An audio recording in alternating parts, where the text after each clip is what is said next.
Tú, como cristiano, has visto la reciente parodia de la Última Cena y, al igual que yo, debes haberte sentido profundamente impactado por la representación de Jesús y sus discípulos sustituidos por figuras transexuales en la apertura de los Juegos Olímpicos de París. Esta escena generó una ola de indignación, pero es esencial entender que el impacto de este evento va más allá del choque inicial. Lo que sucedió está profundamente conectado con temas del Apocalipsis, como la figura del Anticristo, la marca de la bestia y la propia bestia. Y para empeorar las cosas, un niño estaba presente en la escena. Aunque muchos vean esto como solo una broma o burla, yo creo que hay algo mucho más profundo y preocupante detrás. Para entender mejor, es interesante recordar que los Juegos Olímpicos tienen un origen pagano. Comenzaron unos 700 años antes de Cristo, en Grecia, dedicados a Zeus, el dios principal de la mitología griega. Estos juegos se realizaban en un monte llamado Monte Olimpo, como parte de un festival religioso en honor a Zeus. El apóstol Pablo incluso mencionó los Juegos Olímpicos en su carta a los Corintios, comparando la vida cristiana con una carrera en la que, aunque muchos participen, solo uno gana el premio. Esa carrera era parte de los Juegos Olímpicos que se celebraban en la región cercana a Corinto. Ahora, volviendo a los Juegos Olímpicos de París, la ceremonia de apertura siempre es uno de los momentos más esperados, destacando no solo a los atletas, sino también la riqueza cultural y natural de la ciudad sede. Sin embargo, en esta edición de 2024, la tradición parece haber sido dejada de lado. En lugar de centrarse en los logros deportivos y culturales, la ceremonia priorizó temas de la cultura woke, que plantean cuestiones como la ideología de género y otros asuntos que desafían los valores cristianos. El gran problema es que este movimiento, además de promover ideas que van en contra de la palabra de Dios, ha atacado la fe cristiana para llamar la atención sobre sus propias causas. Es importante estar atento a estas influencias y reflexionar sobre cómo se alinean con la verdad bíblica. Hoy en día, hay muchos que dicen luchar por sus propios derechos y exigir respeto, pero a menudo atacan y desprecian a aquellos que tienen opiniones diferentes. La apertura de los Juegos Olímpicos de París se destacó por ser diferente a ediciones anteriores, y esto no es casualidad. Los franceses tienen una larga historia de burlarse de la fe, y algunos recordarán el ataque que ocurrió hace algunos años, cuando un extremista islámico atacó una redacción que había publicado una caricatura sobre Mahoma, resultando en muertes inocentes. Además, Francia está convirtiéndose en un país cada vez más secular, con alrededor del 25% de la población no creyendo en Dios, y el número de cristianos evangélicos es menor al 2%. Este cambio ha sido impulsado por movimientos como la cultura woke y grupos LGBT que promueven una visión liberal de la religión. Durante la ceremonia de apertura de los Juegos hubo un momento bastante controvertido: la recreación de la Última Cena por un grupo de personas con identidades diversas, como gays, lesbianas y transexuales. Esta escena fue una referencia al famoso cuadro de Leonardo da Vinci, que retrata la Última Cena de Jesús con sus discípulos antes de su crucifixión. Pero, ¿por qué eligieron recrear una escena de un pintor italiano para esta ceremonia en París? Si la intención era homenajear el arte y la diversidad, ¿no habría sido más apropiado usar la obra de un artista francés? Parece claro que la intención fue atacar la imagen de Jesucristo y a las personas que creen en Él. Curiosamente, el mismo día, el surfista brasileño conocido como Chumbinho fue prohibido de competir con una tabla que tenía el diseño del Cristo Redentor, porque el Comité Olímpico Internacional no permite manifestaciones religiosas en los Juegos. Además, en la escena de la Última Cena, apareció una figura de color azul representando a Dionisio, el dios griego del vino y la depravación, conocido por incitar comportamientos sexuales desenfrenados tras la embriaguez. Esta inclusión no solo parece irrespetar la figura de Jesús, sino que también plantea la cuestión de si hay un mensaje más oscuro detrás de esta elección. Estos eventos muestran un creciente ataque a los valores cristianos y a la fe, reflejando una sociedad que cada vez más desafía los principios en los que muchos creen. Dionisio es un símbolo de dualidad, representando tanto la alegría de las fiestas y el vino, como la crueldad y el castigo para aquellos que desrespetan sus rituales. Este contraste refleja lo que vivimos hoy, una falsa promesa de felicidad ofrecida por el mundo y una creciente persecución contra aquellos que permanecen fieles a sus principios. Durante la apertura de los Juegos Olímpicos de París, hubo una serie de símbolos y figuras que llamaron la atención y plantearon preguntas. Uno de los momentos más intrigantes fue la aparición de una gran cabeza de becerro de oro cerca de los músicos del evento. Este símbolo no tiene ninguna conexión con la cultura francesa o con los Juegos Olímpicos, pero recuerda mucho a la estatua que los israelitas hicieron en el desierto, según se describe en Éxodo 32. Mientras Moisés estaba en el monte Sinaí recibiendo las tablas de la ley, el pueblo impaciente pidió a Aarón que creara un dios para adorar. Aarón hizo un becerro de oro, un acto grave de idolatría. La presencia de esta figura en la ceremonia plantea la pregunta: ¿sería esto una forma de decir que Dios no sería adorado allí? Otro símbolo notable fue el caballero montado en un caballo blanco, aunque algunos han sugerido que podría ser Juana de Arco, famosa líder francesa. La figura, con alas y características espirituales, se asemeja más al primer caballero del Apocalipsis, frecuentemente asociado con el engaño y la destrucción, y posiblemente al Anticristo. Esta imagen sugiere una falsa paz y conquistas temporales que eventualmente llevarían a la ruina, similar a lo que la Biblia describe sobre la llegada del Anticristo. Es importante destacar que no todo lo que ocurrió en la ceremonia puede haber sido planeado con la intención consciente de faltar al respeto a la fe. Es evidente que hay una cultura de falta de respeto hacia la figura de Jesús, pero es posible que los involucrados en la ceremonia hayan sido influenciados por sugerencias inconscientes. En el ocultismo, las entidades pueden usar a las personas para crear rituales, haciendo que parezcan ideas creativas propias, cuando en realidad son sugerencias subliminales. Así, lo que vemos puede ser una influencia del espíritu del Anticristo, que llevó estas ideas a los organizadores de la ceremonia.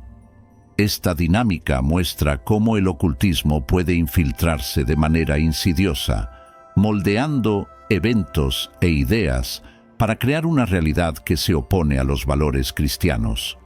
Lo que se transmitió fue una visión distorsionada de Jesús, un Jesús que supuestamente acepta todo y a todos sin cuestionar, y que predica un amor que ignora el pecado.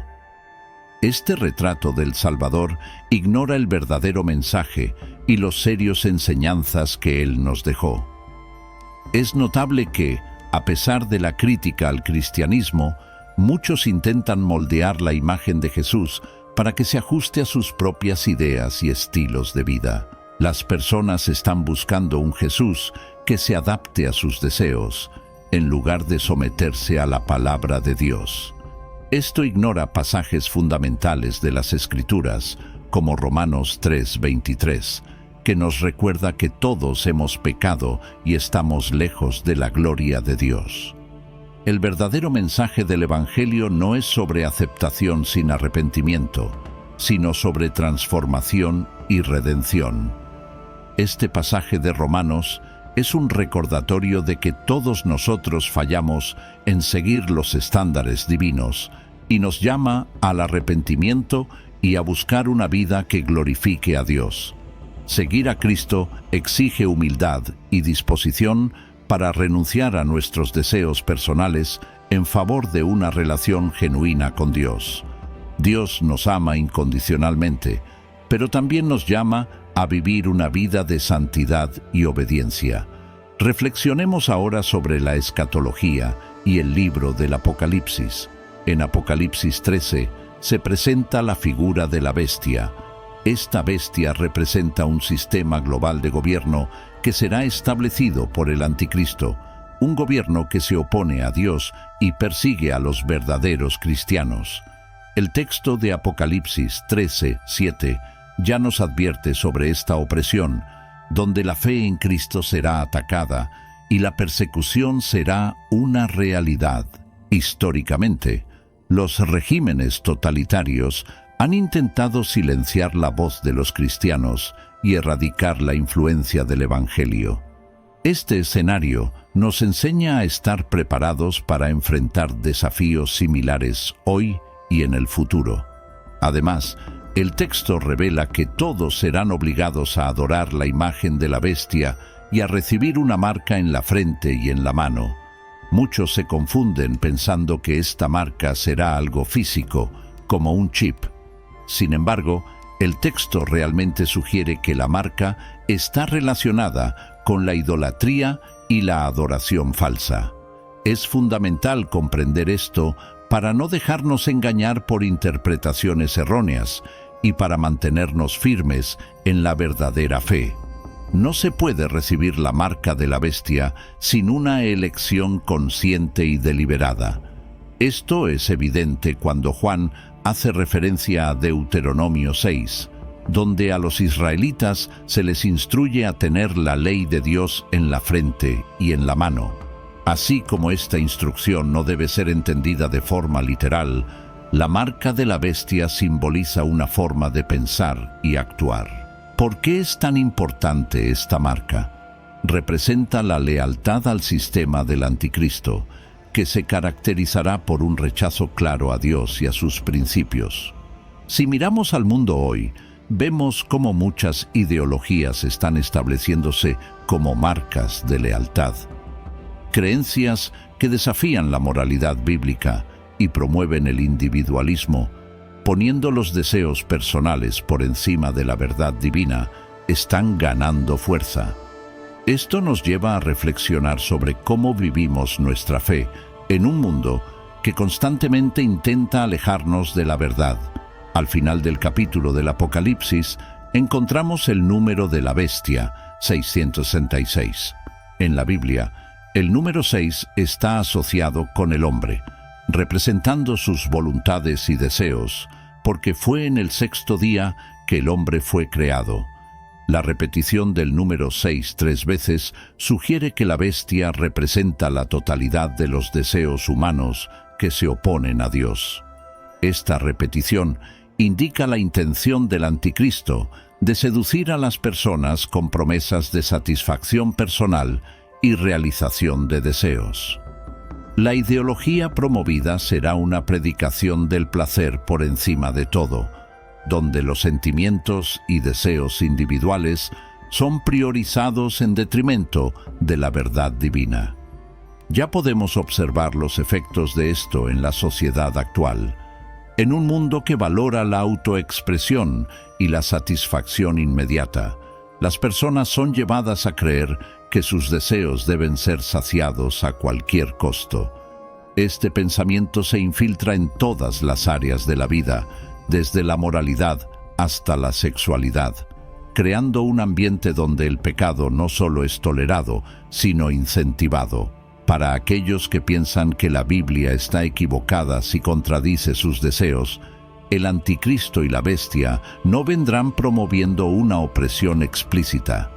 En lugar de eso, promoverán un falso amor y una aceptación del pecado como si fueran formas de liberación.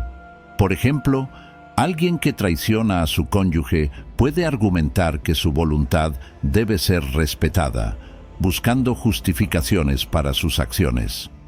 De manera similar, quien se entrega a la pornografía puede rechazar cualquier crítica, creyendo que solo está siguiendo sus propios deseos. Esta forma de amor liberador puede parecer atractiva, pero en realidad aprisiona a las personas en un ciclo de pecado e insatisfacción. En lugar de encontrar verdadera libertad y satisfacción en Cristo, estas personas terminan alejándose de la verdadera esencia del amor de Dios, que incluye arrepentimiento, restauración y una nueva vida. La autoexpresión descontrolada y la aceptación del pecado distorsionan la imagen de Dios e impiden que experimentemos la verdadera paz y alegría que proviene de una vida en conformidad con su voluntad. La manipulación del amor y la aceptación para justificar prácticas contrarias a Dios es una estrategia astuta del enemigo. Comprender esta dinámica es crucial para reconocer las estrategias sutiles que el anticristo usará para engañar incluso a los más fervorosos en la fe. Entonces, ¿cómo podemos los cristianos protegernos contra esta seducción? La respuesta está en un compromiso profundo con la palabra de Dios. Es a través del estudio de la Biblia y la oración que somos fortalecidos y preparados para resistir las mentiras que permea la cultura. En este sentido, es vital que los cristianos se armen con la verdad bíblica y no se dejen engañar por ideologías que parecen inofensivas, pero que en realidad intentan destruir los fundamentos de la fe. El apóstol Pablo nos advierte en 2 Timoteo 4:3-4 diciendo: «Porque vendrá tiempo en que no soportarán la sana doctrina, sino que, teniendo comezón de oír, amontonarán para sí mismos maestros conforme a sus propias concupiscencias, y apartarán de la verdad el oído, y se volverán a las fábulas». Este pasaje nos alerta sobre una resistencia creciente a la verdad bíblica en tiempos difíciles. La Iglesia siempre ha enfrentado desafíos a lo largo de la historia, pero el apóstol Pablo nos advierte sobre un periodo aún más crítico, donde el rechazo a la palabra de Dios se volverá más acentuado. Este fenómeno es impulsado por el deseo humano de escuchar lo que agrada, en lugar de enfrentar la realidad del pecado y la necesidad de arrepentimiento. La expresión «comezón de oír» nos da la idea de una inquietud que busca mensajes reconfortantes, que se alineen con los deseos personales, en lugar de confrontar la verdad. Cuando Pablo habla de amontonar para sí mismos maestros conforme a sus propias concupiscencias, está describiendo cómo las personas buscarán líderes que ofrezcan una versión del cristianismo que se acomode a sus deseos. En lugar de desafiarlos a vivir de manera santa, estos líderes distorsionan la palabra de Dios para ajustarse a lo que es más conveniente.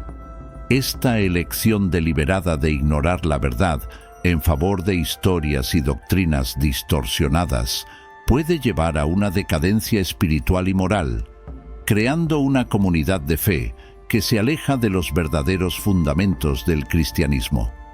El texto nos muestra que, al desviarse de la verdad y buscar fábulas, las personas terminan aferrándose a narrativas vacías y engañosas.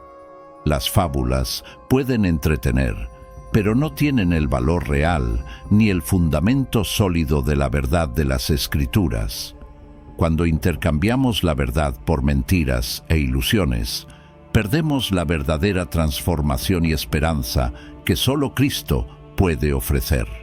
Como cristianos, somos llamados a ser luz en medio de la oscuridad. Tenemos la responsabilidad de vivir de acuerdo con los principios de Dios, incluso cuando la sociedad nos presiona para conformarnos. Compartir el mensaje verdadero de Cristo es esencial. Él no acepta el pecado de forma ciega, sino que ofrece redención y transformación. En Juan 8:12, Jesús nos dice: Yo soy la luz del mundo. El que me sigue no andará en tinieblas, sino que tendrá la luz de la vida. Cuando Jesús se declara como la luz del mundo, nos ofrece claridad y dirección en un mundo lleno de confusión espiritual. La luz de Cristo es la fuente de verdad, sabiduría y esperanza. Así como la luz disipa la oscuridad, la presencia de Cristo en nuestras vidas ilumina las áreas más sombrías y revela lo que es verdadero y esencial.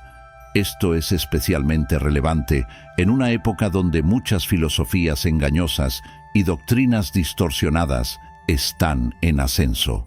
La luz de Jesús no solo nos guía, sino que también nos transforma, capacitándonos para vivir de una manera que glorifique a Dios. Cuando Jesús afirma que quien me sigue no andará en tinieblas, nos asegura que, al entregarnos a Él, no seremos más dominados por el pecado o por la ignorancia espiritual. Esta promesa es una garantía de que, al caminar con Cristo, somos guiados por su verdad, que nos protege de las trampas de la oscuridad. La verdadera libertad y paz provienen de seguir la luz, que no solo nos muestra el camino, sino también la belleza de vivir en conformidad con la voluntad de Dios. Y cuando Jesús menciona que tendrá la luz de la vida, nos recuerda que la vida plena y abundante se encuentra en Él. La luz que Él ofrece es la esencia de la vida que transforma y renueva.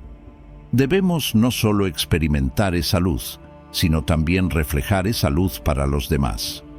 Al permanecer firmes en la verdad y en las enseñanzas de Cristo, nos convertimos en instrumentos de su luz en un mundo que tanto la necesita. Como seguidores de Cristo, tenemos el deber de iluminar el camino para los demás, viviendo de manera que refleje la verdad y el amor que hemos recibido. Esto significa que nuestras acciones, palabras y comportamientos deben ser una extensión de la luz de Jesús, mostrando a los demás el camino hacia la verdadera vida.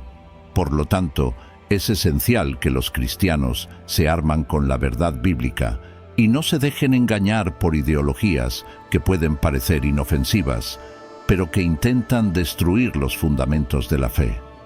Si este mensaje ha resonado contigo, suscríbete al canal y deja tu opinión en los comentarios abajo. Quiero saber qué piensas sobre este tema.